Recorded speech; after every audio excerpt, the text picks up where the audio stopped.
대단히 감사합니다. 우리 이전도에 정말 찬양 멋지게 아름답게 참 화음도 잘 되어졌습니다. 든든합니다. 앞으로 귀하게 하나님 앞에 응답받고 쓰임받게 되어줄 줄로 믿습니다. 오늘 이 자리에 계신 성도님 가운데 나는 인생살이가 너무 힘들다. 어떻게 해야 될 줄 모르겠다. 어떻게 살아야 될 줄 모르겠다. 너무너무 고민하는 성도 있습니까?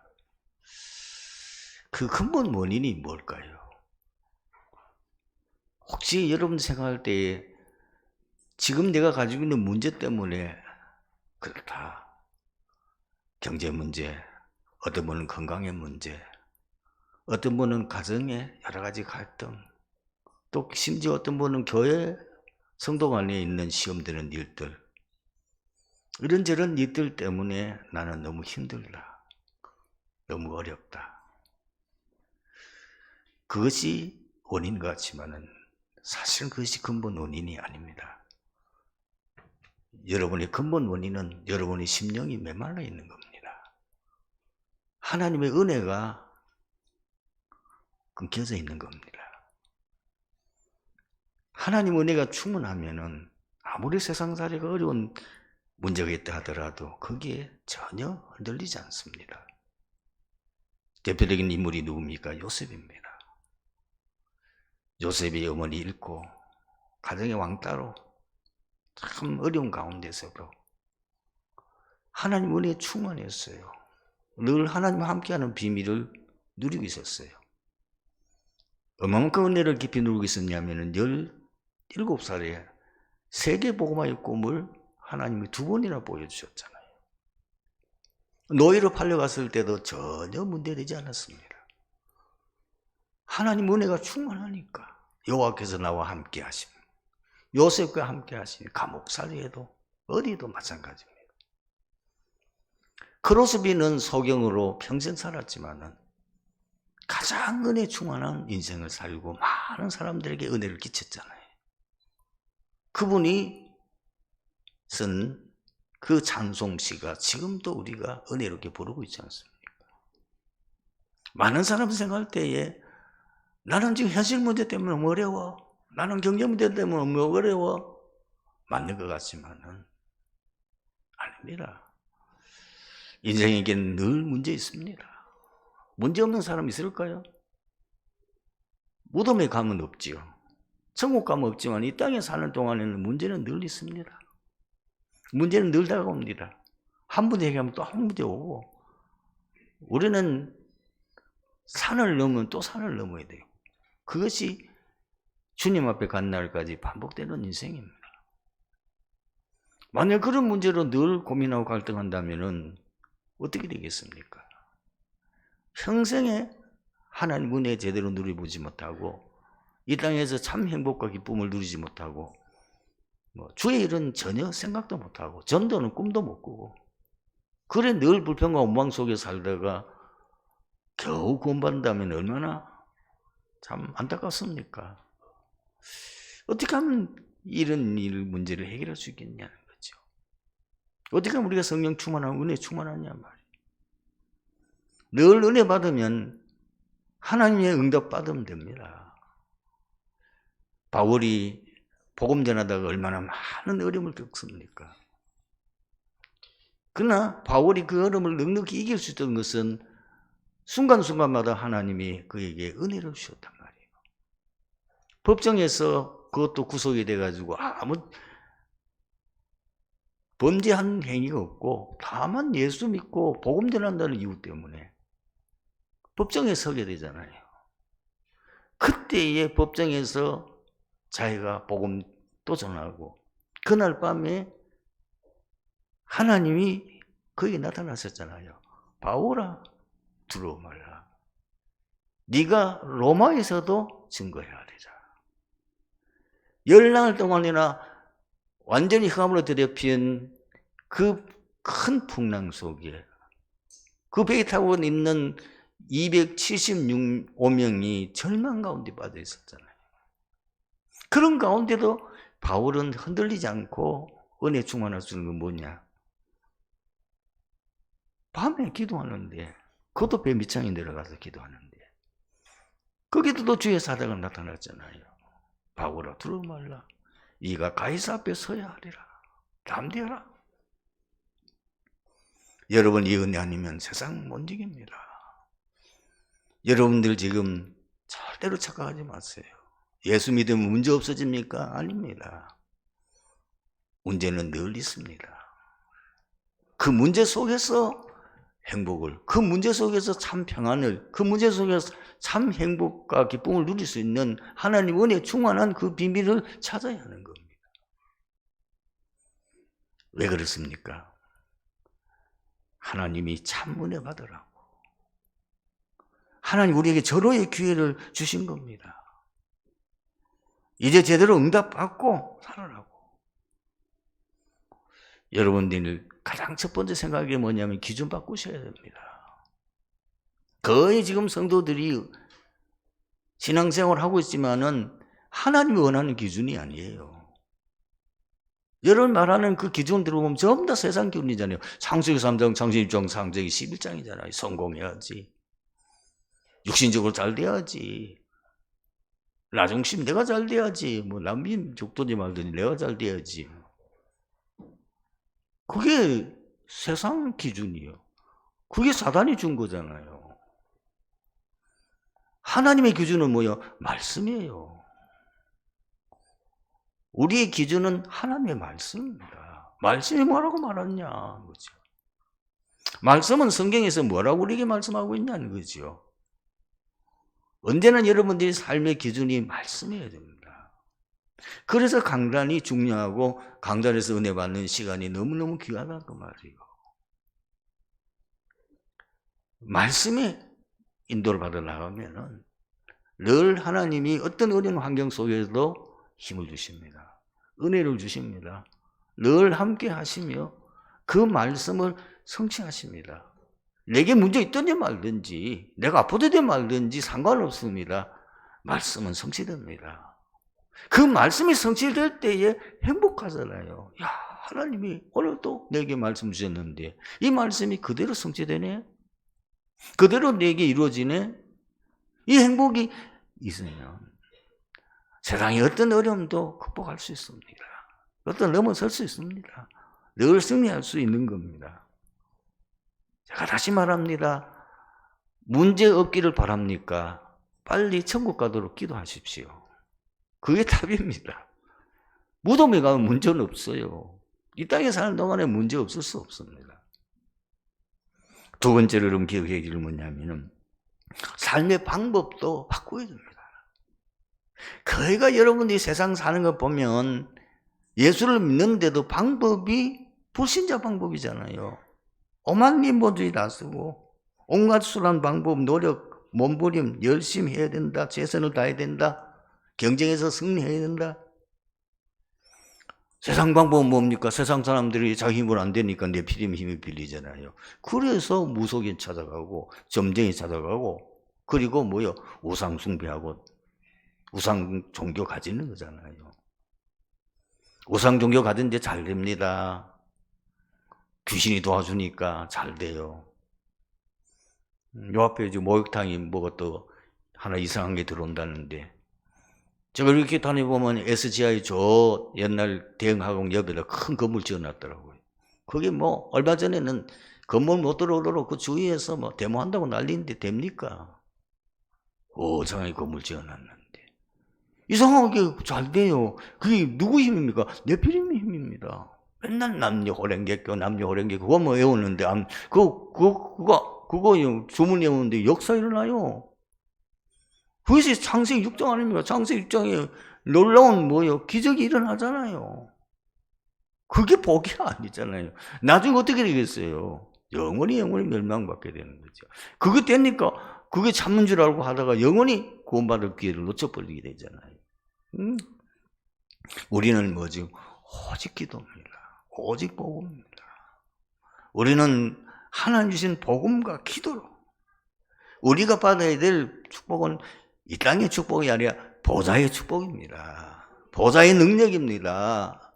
시원초월하는 능력 받아야 돼요. 그래야 세상 이기고, 그래야 우리가 빛의 경제 회복하고, 그거 가지고 우리가 이제 선교 경제 회복해서, 렘넌트 경제 회복해서, 숨은 경제 회복해서 세계 복음 하지요. 여러분 세상 방법 완전히 내려놓으세요. 정말 언약 잡고 기도하세요. 하나님, 내가 산업인으로서 숨은 경제, 빛의 경제, 정말 전도 선교 경제, 우리 렘넌트 살릴 경제 주옵소서. 내 사업체에 보호자의 능력이 역사하옵소서. 시공간 소란 역사가 일어나게 하옵소서. 나의 모든 삶은 오직 복음 전하는 일에, 2, 3, 7, 5천 종족, 미존족 살리는 거기 일에 내 모든 삶의 목표와 방향을 정했으니, 그렇게 마음 두고 기도하시면 하나님 기다렸다더니 복을 안 주시겠습니까? 우리가 왜 복을 못 받느냐? 왜 우리가 은혜를 못 받느냐? 내가 왜 응답 못 받느냐 하면은 응답받을 그릇이 없잖아요. 세상 것 가지고는 안 되잖아요. 응답받을 그릇, 자세 준비되어야 되는 거예요. 그것도 큰 그릇, 적은 그릇 말고 큰 그릇 준비해야죠. 결국 하나님의 축복은 내 그릇대로 당기잖아요. 이왕에 우리가 하나님 앞에 축복받을 거, 하나님은 시공간 초월하는 능력으로 역사하기 때문에 안 될 일이 없는 전능하신 하나님이기 때문에 이왕에 응답받을 큰 그릇 준비해가지고 달라고 하나님 앞에 정말 우리가 기도한다면 하나님 응답하실 줄로 믿습니다. 삶의 목표도 이제 정말 바꾸세요. 여러분 왜 살아야 됩니까? 복음 전하는 사명 없으면 빨리 천국 가야죠. 잖아요. 우리가 복음 전하는 사명 아니면 뭐 때문에 살아합니까? 이것이 우리 삶의 목표예요. 늘 여러분들이 내가 전도를 하든지 안 하든지 나의 머릿속에는 항상 세계복음화, 지역복음화 놓고 기도하는 거예요. 나와 만나는 모든 사람들에게 복음 전하고, 그 불신자, 내 주위에 있는 믿지 않는 사람들, 전도 대상자를 놓고 늘 놓고 기도하고. 그러면 하나님 언제 문을 여실지는 모르잖아요. 하나님 계획이 맞는 사람이라면 틀림없이 내가 지금 너무나 어려운 항변이 있고 내 사업은 지금 어려움이 있지만은, 그러나 내 지금 마음은 뭐요? 2, 3, 7 나라입니다. 나는 5천 종족 복음할 전도자다. 하나님 그 응답을 내게 주실 줄로 믿습니다. 내 업에, 내 직장에 내게 증거를 주시옵소서. 내게 만나는 자에게 제대로 복음 전하고 살릴 수 있게 하옵소서. 이 목표를 가지고 여러분들이 세 가지를 싹 바꾸세요. 기준 바꾸세요. 정말. 그리고 방법 바꾸세요. 인생 목표 정말 바꾸세요. 하나님 지금까지 응답 제대로 안 하시는 뭐냐면은 제대로 응답 받으라는 겁니까? 새로 시작해서 이 응답 받아서 이 축복 받아가지고 우리 DD 교회 중직자로서 또 앞으로 최고의 전도자로서 하나님 앞에 응답 받으라는 하나님의 사인 아니겠습니까? 하나님 도대체 내게 기회 주시는 거 아닙니까? 어려움 주시는 것 같지만 어려움이 아니요, 하나님의 축복의 사인입니다. 언제나 하나님의 축복은 뭐예요? 고난이라는 가면을 쓰고 나타난다는 사실을 성경이 증거하고 있잖아요. 요셉에게 많은 고난이 오는 것 같지만 그 고난이 아니고 그 고난이 결국은 하나님이 계속 축복하는 사인이었지 않습니까? 그걸 요셉이 알았어요. 일곱의 렘넌트가 다 마찬가지예요. 그리고 교회에서 나오는 위대한 응답 받은 사람들이 똑같아요. 하나님 주시는 방법이나 기준이나 모든 건 언제나 동일합니다. 그 사실을 우리는 본부 메시지를 통해서, 강단 메시지를 통해서, 기술 메시지를 통해서 우리는 늘 듣고 보잖아요. 그걸 마음에 담으세요. 그걸 편집하세요. 정말 그걸 가지고 설계하세요. 그걸 가지고 여러분 디자인하세요. 그러면은 여러분이 증인되면요, 교회 살립니다. 여러분 증인되면 가문 살릴 줄로 믿습니다. 여러분 증인되면 여러분의 가문이 복음 명문 가문 됩니다. 여러분들이 응답받아야 대구 살리고 앞으로 37나라 5천 종족 살릴 수가 있다고 말입니다. 본문은 예수님께서 씨 뿌린 자의 비유를 말씀하시고 제자들과 함께 계실 때에 비유의 내용을 알아듣기 쉽게 설명한 내용입니다. 그런데 한국 사람들의 상식으로는 이해하기 어려운 부분이 있습니다. 씨를 뿌리는데 왜 길가에 떨어지고, 씨를 뿌리는데 왜 돌짝밭에 떨어지고, 왜 씨를 뿌리는데 가시떨기에 떨어지는가? 이스라엘을 위시한 중근동 지방에서는 밭에 씨를 뿌릴 때에 농부가 직접 손으로 갈아 놓은 일항에 뿌리기도 하고 가축을 이용하여 씨를 뿌리기도 합니다. 가축의 등에 씨 담은 주머니를 달아 이동할 때마다 주머니에 뚫어진 구멍으로 조금씩 씨앗이 떨어지게 하는 방법을 사용하기도 합니다. 여러분, 이스라엘 땅을 우리나라 땅으로 생각하면 안 됩니다.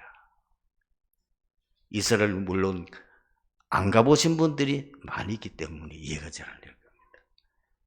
높은 산도 아니고 평지도 아니고 나지막한 야산들이 많이 있고 날씨가 너무 덥다 보니까 그 산에 거의 우리처럼 이 수목이 우거진 곳은 별로 없습니다. 그러면은 그 산에 산도 아니고 차지밭도 아닌 비슷한 그 비탈진 밭에다가 농부들이 농사를 짓는데 그것도 밭이 엄청 큽니다. 일일이 어떻게 거기다가 농부가 씨를 뿌리겠냐고 말이에요. 그러니까 그 밭을 씨를 뿌릴 수 있도록 일항을 다 정리해 놓고 그 가축 등에다가 씨앗을 담은 주머니 2개를 다는 거예요, 양쪽에. 거기다 밑에다 구멍을 뚫어놔요. 그 일항 사이로 이 가축 몰고 가면 덜렁덜렁 하면서 그 물이 씨앗이 떨어지는 거예요. 그러면 다른 또 일항에 뿌려야 될 거 아니에요. 그러면 짐승을 돌리다 보면 이것이 어디에 떨어져요? 길가에도 떨어져요. 어떤 건 돌밭에도 떨어져요. 어떤 건 뭐예요? 가신보들에도 떨어지는 거예요. 이스라엘 사람들은 이 비유를 때 금방 알아들었어요. 그러나 우리는 이해가 안 되는 거죠. 아, 그렇구나. 그러면은 예수님이 왜 이 비유를 들었을까요? 그 비유를 들은 데는 중요한 비밀이 있을까요? 메시지가 있을 거 아니냐 그 말이에요. 이 씨 뿌린 자의 비유를 통하여 전달하고자 하는 메시지가 무엇입니까? 하나님의 복음이 현장에 전파되는 상황과 그 결과를 말씀하는 것입니다. 씨는 하나님의 말씀입니다. 쉽게 말하면 복음입니다. 여기에 마태, 마가, 누가 요 비유의 내용을 그대로 실어놨는데 조금씩 표현이 다르긴 합니다. 마태는 천국 말씀이라고 했고 마가는 말씀이라고 했고 누가는 하나님의 말씀. 쉽게 말하면 뭐죠? 예수님이 전한 복음을 말하는 겁니다. 씨 뿌린 자는 누굽니까? 복음을 전하는 전도자를 말하는 겁니다. 그러면 여기에 씨앗이 부러진 그 밭은 누굴 상징하는 거죠? 하나님의 말씀을 받아들이는 각 사람의 심령, 그 마음의 밭을 말하는 겁니다.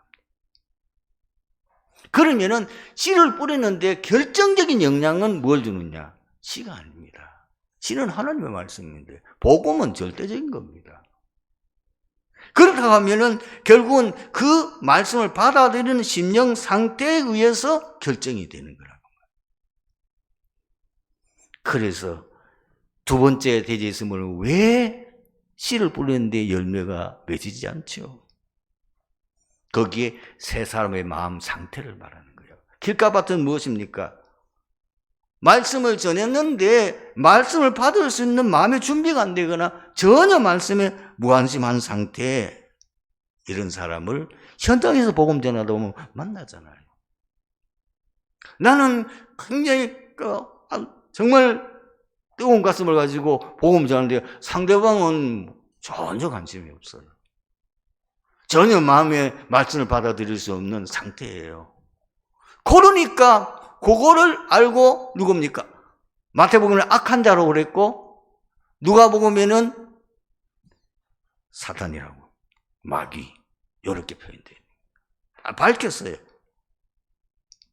그래서 누가복음이 이렇게 기록되어 있습니다. 길가에 있다는 것은 말씀을 듣는 자들이니 이가 마귀가 와서 그들의 믿어 구원을 얻지 못하게 하려고 말씀을 그 마음에서 빼앗는 것이고, 그리고 마가복음 4장 14절에 이렇게 기록되어 있습니다.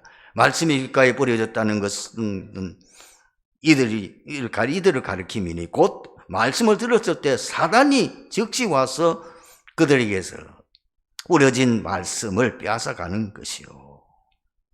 말씀을 받을 수 있는 준비가 안 되니까 사단이 빼앗아가 버려요. 그 다음에 돌밭은 뭡니까? 심지가 붙지 못한 사람이에요. 너무 감정에 잘 치우친 사람. 우리가 흔히들 이름하자니 저 사람은 변덕이 죽을 듯한다. 이런 사람들은 말씀을 제대로 받을 수가 없어요. 결국은 뭐죠? 환난을 만나거나 핍박, 환난, 문제 오면은 뿌리가 안 내려져 있기 때문에 마음의 상태가 왔다 갔다 하면은 뿌리 내릴 수 없다고 말이에요. 이랬다가 저랬다가 하면은 여러분들 나무를 옮겨 심었다가 그것이 물이 내게 또 다시 옮긴다. 또 옮긴다. 그 나무 살겠어요? 뿌리 못 내려 죽어요. 우리 마음이 이랬다가 저랬다가 뭐 믿는다 했다가 안 믿는다 했다가 이러면 안 되는 거예요. 그러면은 우리가 인생 살인 가운데 어려운 일이 오잖아요. 늘 오잖아요. 그 핍박도 없고 환난도 오고 문제 온단 말이에요. 그러면은 시련이 오면은 못 견디는 거예요. 뿌리가 안 내렸기 때문에. 이런 사람의 상태를 말하는 거죠. 가시덤불은 뭐냐? 앞에 것은 두 개는 자기 마음 상태지만 주위 환경입니다. 우리가 인생 살다 보면은 물질 없이 살아갈 수 없잖아요. 우리 환경은 늘 어려워요. 그러다 보니까 세상 염려하게 되고, 그리고 재물의 유혹이나 가진 욕심이나 이런 것들 늘 오게 돼요. 이생의 자랑에 염려나 재물이나 이 항락들이 늘 와요. 우리가 제대로 열매를 못. 가시덤불에 떨어진 씨는 자세히 보면요, 굉장히 빨리 자랍니다. 보셨나 모르겠는데. 근데 그 식물이 단단하지 못해요. 그리고 결국은 그 가시덤불에 막혀서 결실을 못하는 거예요. 이 사람 상태를 말합니다. 늘 세상 환경에 물질이나 여러 가지 세상 염려, 유혹, 이런 것들, 재물에 대한 유혹이라는 이런 세태한 욕심들이라든지 이런 것들이 늘 우리 주위에 영향을 준단 말이에요. 그러니까 제대로 열매를 맺을 수가 없는 거예요.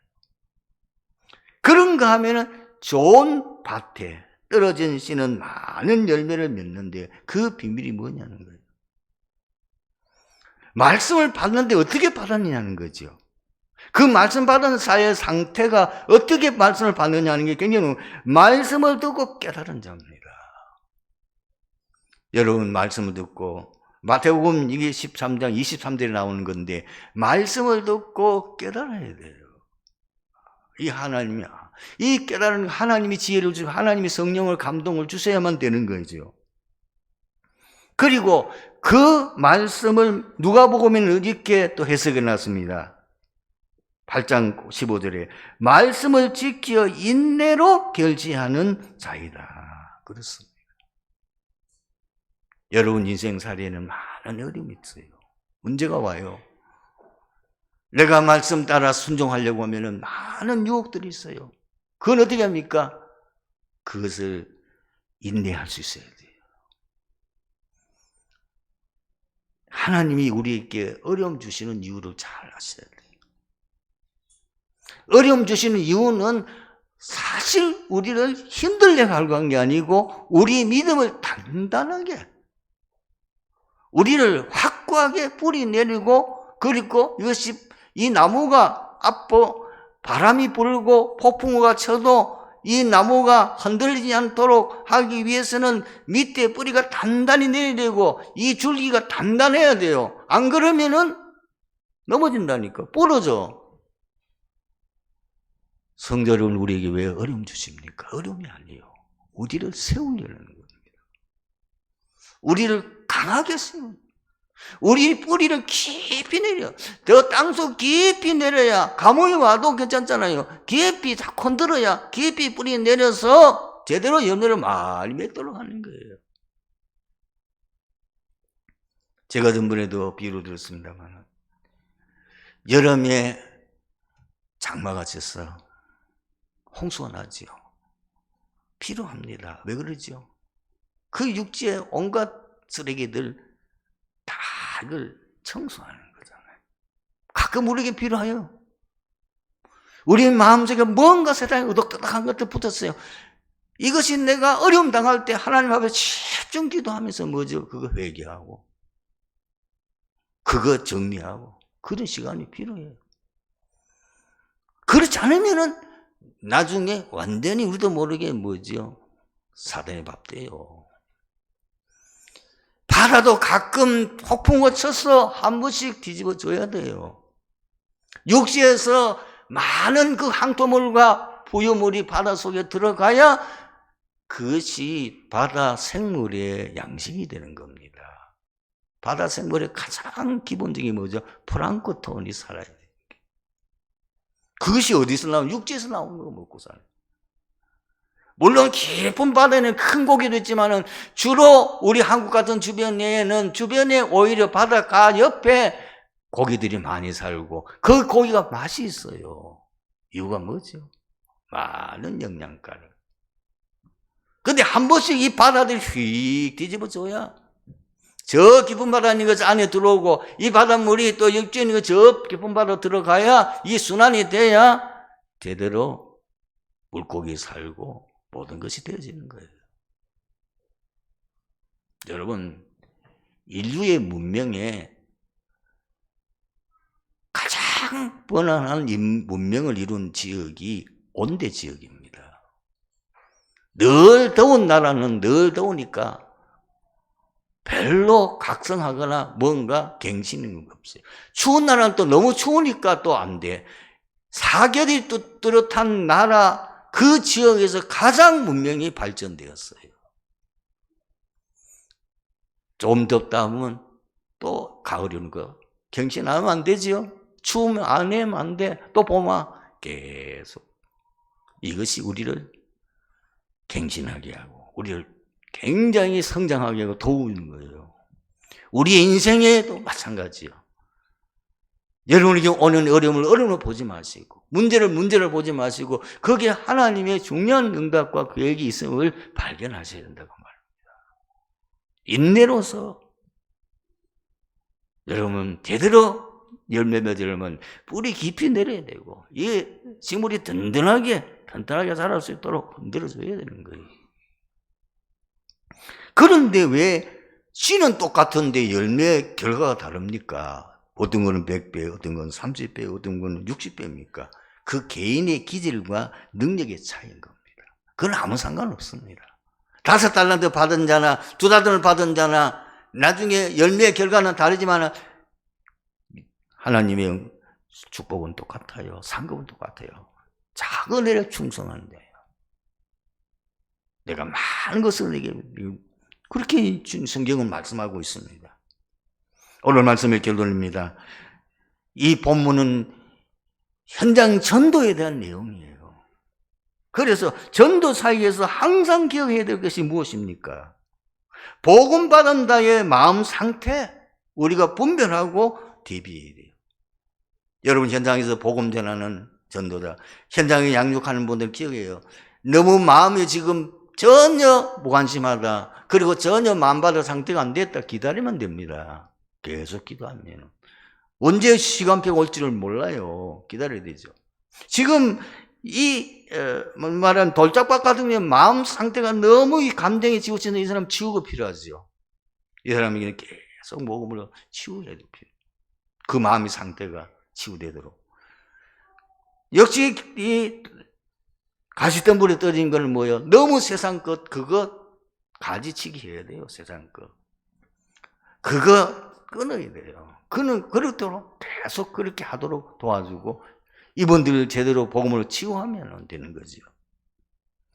그래서 뭐 하지 말아야 실망하지 말고, 낙심하지 말고, 포기하지 말라. 하나님이 우리의 수고 압니다.